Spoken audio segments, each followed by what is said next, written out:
اعوذ باللہ من الشیطان الرجیم بسم اللہ الرحمن الرحیم سورۃ بقرہ آیہ 196 وَأَتِمُّوا الْحَجَّ وَالْعُمْرَةَ لِلَّهِ اور حج اور عمرہ اللہ کے لیے پورا کرو۔ حج اور عمرے کو اللہ تعالیٰ کے لیے پورا کریں۔ حج اور عمرہ خواہ نفلی ہو، جب شروع کر دیا جائے تو پورا کرنا واجب ہے۔ حج اور عمرے کو تمام آداب اور شرائط کے مطابق ادا کیا جائے اور اس کے لیے ضروری ہے نہ کوئی شرط فوت ہو اور نہ کوئی فرض نظر انداز کیا جائے۔ فَإِنْ أُحْصِرْتُمْ فَمَا اسْتَيْسَرَ مِنَ الْهَدْيِ پھر اگر تمہیں روک دیا جائے تو قربانی کا جو بھی جانور میسر ہو ذبح کر دو۔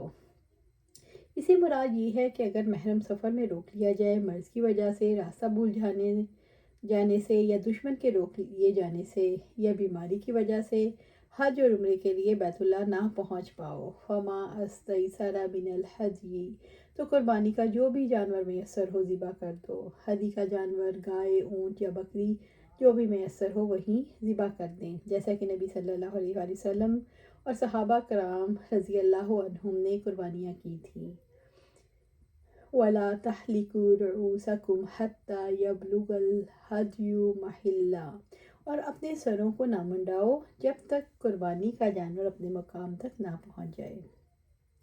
اور اپنے سروں کو نہ منڈاؤ جب تک قربانی کا جانور اپنے مقام تک پہنچ جائے، یعنی اگر کوئی حج اور عمرے کا ایک ساتھ احرام باندھے اور عمرہ کر کے حلال ہو جائے پھر حج کا احرام باندھے تو جب تک حج اور عمرے کے احکام سے یا صرف حج کے یا عمرے کے احکام سے فارغ نہ ہو جائے تو سر منڈوانا جائز نہیں۔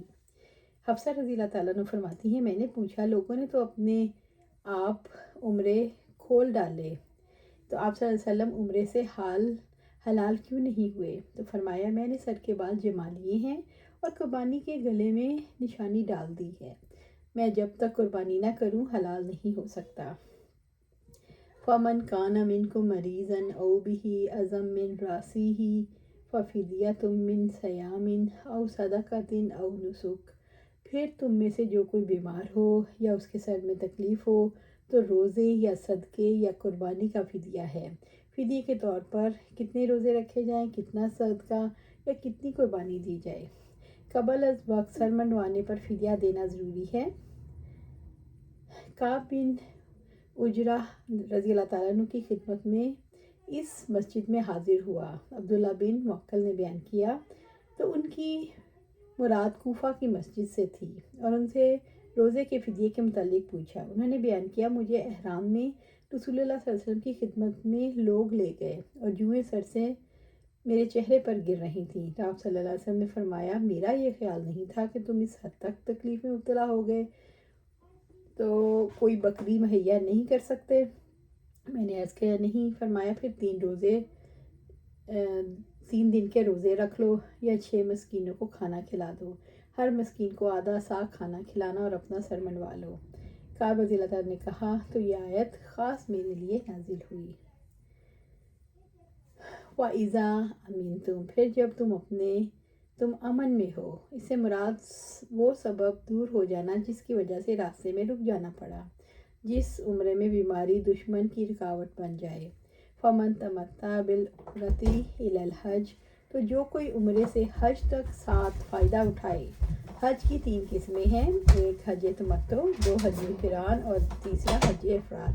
تینوں میں سے کوئی صورت بھی اختیار کی جا سکتی ہے، یعنی جو عمرہ کو حج کے ساتھ ملا دے اور پھر عمرے سے فارغ ہو کر احرام کھول دے، پھر 8ویں ذی الحجہ کو احرام باندھ لے۔ فَمَا اسْتَيْسَرَ مِنَ الْهَدْيِ تو قربانی میں سے جو میسر ہو ذبح کرے۔ تو اس پر قربانی کرنا واجب ہے، وہ ایسا جانور قربان کرے جو قربانی کے لیے جائز ہو۔ اسْتَيْسَرَ مِنَ الْهَدْيِ اس سے مراد ازواج ثمانیہ ہیں، یعنی 8 قسمیں، 2 اونٹ میں سے، 2 گائے میں سے اور 2 بھیڑ میں سے اور 2 بکری میں سے۔ فَمَن لَّمْ یجد جس کے پاس قربانی یا اس کی قیمت نہ ہو، فَصِيَامُ ثَلَاثَةِ أَيَّامٍ فِي الْحَجِّ یہ روزے عمرے کے احرام کے ساتھ رکھے جائیں اور ان کا آخری وقت یوم نحر کے بعد کے 3 دن ہیں۔ افضل یہ ہے 7ویں، 8ویں اور 9ویں ذی الحجہ کو رکھ لیے جائیں۔ وَسَبْعَةِ إِذَا رَجَعْتُمْ اور 7 دن کے اس وقت جب تم واپس آؤ۔ اگر حج تمتع والے کے پاس قربانی نہ ہو تو وہ اس کے بدلے میں روزے رکھ سکتا ہے 3 حج کے دنوں میں اور 7 روزے مکہ میں آ کر واپسی کے سفر میں اگر گھر پہنچ کر رکھے جا سکتے ہیں۔ تل کا عشرۃ کاملہ، یہ پورے 10 دن ہیں۔ 3 حج کے دنوں کے اور 7 گھر جا کر رکھنے والے روزوں کو ملائیں تو یہ پورے 10 بن جائیں گے۔ ذالکہ، یہ قربانی کا حج تمتع کرنے والے پر واجب ہے۔ لمن لم یکن اہلہ حاضر المسجد الحرام، یہ اس کے لیے ہے جس کے اہل و عیال مسجد حرام کے قریب رہائشی نہ ہوں۔ یہ صرف ان کے لیے ہے جن کے گھر والے مسجد حرام سے دور رہتے ہوں، یعنی جو نماز قصر کرے۔ جو تمتع کرنے والے پر ایک ہی سفر میں 2 عبادات کے ثواب کے حصول کی وجہ سے قربانی واجب ہے۔ جو مکہ مکرمہ میں مسجد حرام کے پاس رہتا ہے اس پر قربانی واجب نہیں۔ واتقوا اللہ واعلموا ان اللہ شدید العقاب، اور اللہ تعالیٰ سے ڈر جاؤ اور جان لو بلا شبہ اللہ تعالیٰ بہت سخت عذاب دینے والا ہے۔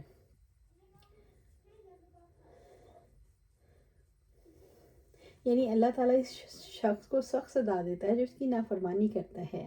یہی عذاب کا خوف تقوی کا موجب ہے، کیونکہ جو کوئی اللہ کے عذاب سے ڈرتا ہے وہ ان تمام امور سے اجتناب کرتا ہے جو عذاب کے موجب ہیں۔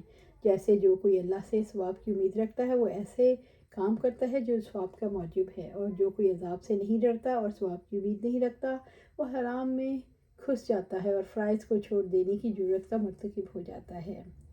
سورۃ بقرہ آیہ 197۔ الحج اشہر معلومات، حج کے چند مہینے ہیں جو معلوم ہیں۔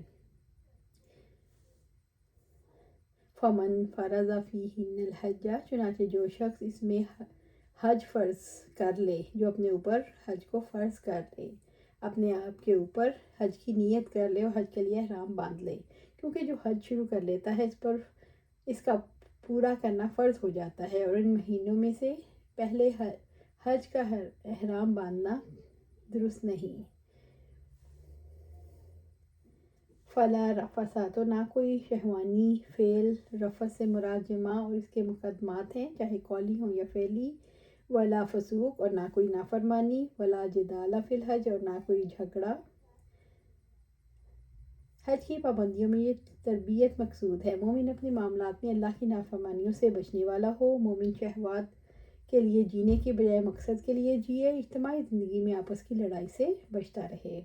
وما تفعلوا من خیر یعلمہ اللہ، اور نیکی میں سے جو کام بھی تم کرو گے اللہ اس کو جان لے گا۔ وما تفعلوا من خیر یعلمہ اللہ، اور نیکی میں سے جو بھی تم کرو گے اللہ اس کو جان لے گا۔ وتزودوا فإن خیر الزاد التقوی، اور اپنے ساتھ زاد راہ لے لو، یقیناً بہترین زاد راہ تقوی ہے۔ واتقون یا اولی الالباب، اور اے عقل والو منشی سے ڈرتے رہو۔ میں تقوی کا رشتہ عقل سے جوڑا گیا ہے، اس کی عقل والے ہی اللہ تعالیٰ کے عذابوں سے ڈر کر ہدایت کو چمٹ جاتے ہیں اور اللہ کی رحمت کے امیدوار رہتے ہیں۔ یہی عقل اور تقوی کا تعلق ہے، عقل باندھ کر رکھتی ہے۔ رسول اللہ صلی اللہ علیہ وسلم نے فرمایا، انسان حقیقی متقی نہیں بن سکتا جب تک کہ حرج کے خوف سے غیر حرج والے کام نہ چھوڑ دے۔ سورۃ بقرہ آیہ 198۔ لیس علیکم جناح، اس سے مراد ہے سفر حج میں تجارت کرنے میں کوئی گناہ نہیں۔ ان تبتغوا فضلا من ربکم، کہ تم اپنے رب کا فضل تلاش کرو۔ عمر رضی اللہ تعالیٰ عنہ سے پوچھا، ہم جانور کرائے پر دیتے ہیں، کیا ہمارا حج بھی ہو جاتا ہے؟ آپ رضی اللہ تعالیٰ عنہ نے فرمایا، کیا تم بیت اللہ کا طواف نہیں کرتے؟ کیا تم عرفات میں نہیں ٹھہرتے؟ کیا تم شیطانوں کو کنکریاں نہیں مارتے؟ کیا تم سر نہیں منڈاتے؟ اس نے کہا، یہ سب کام تو ہم کرتے ہیں۔ تو آپ صلی اللہ علیہ وسلم نے فرمایا، سنو، ایک شخص نے یہی سوال نبی صلی اللہ علیہ وسلم سے کیا تھا۔ اس کے جواب میں جبرائیل علیہ السلام یہ آیت لے کر آئے اور آپ صلی اللہ علیہ وسلم نے اسے بلا کر فرمایا، تمہارا حج ہو گیا۔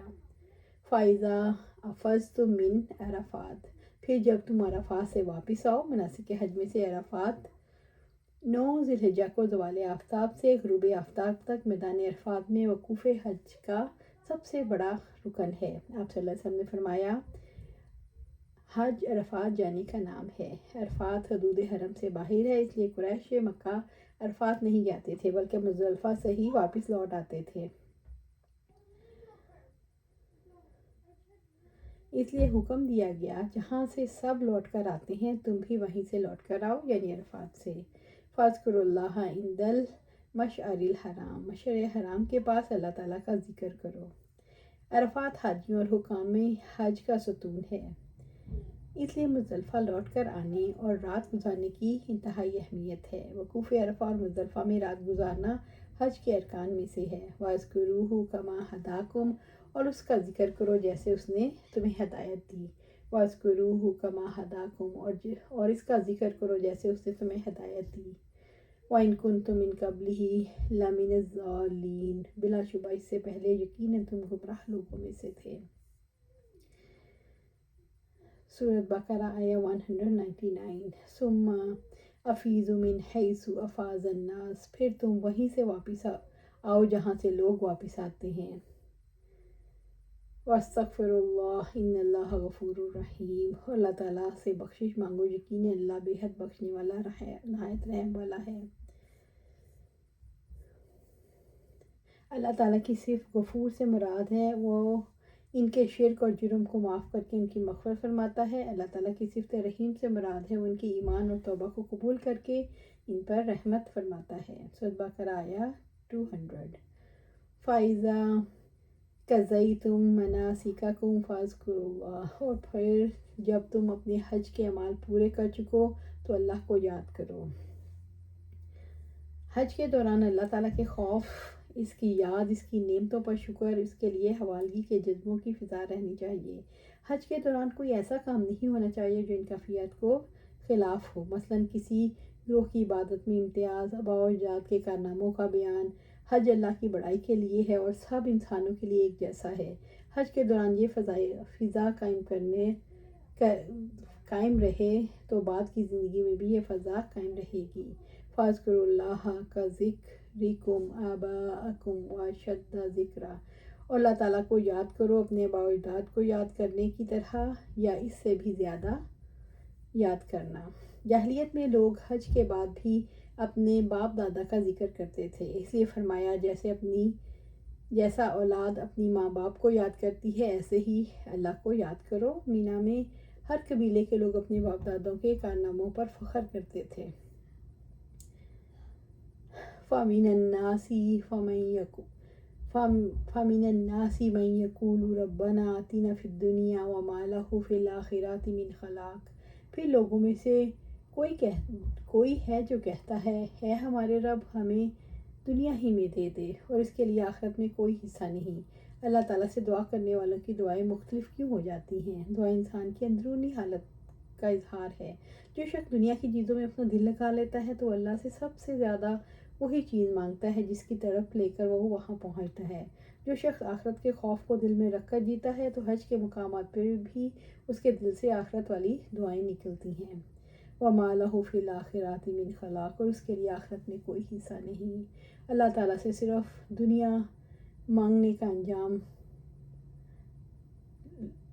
اللہ تعالیٰ سے صرف دنیا مانگنے والے کو آخرت میں کوئی اچھا بدلہ نہیں ملے گا۔ اللہ سبحانہ تعالیٰ سے دعا ہے ہمیں قرآن و سنت پر عمل کرنے کی توفیق دے، اس پر جمع دے اور جنت الفردوس کے اعلیٰ مقام پر اپنے پاس گھر عطا فرما۔ آمین یا رب العالمین۔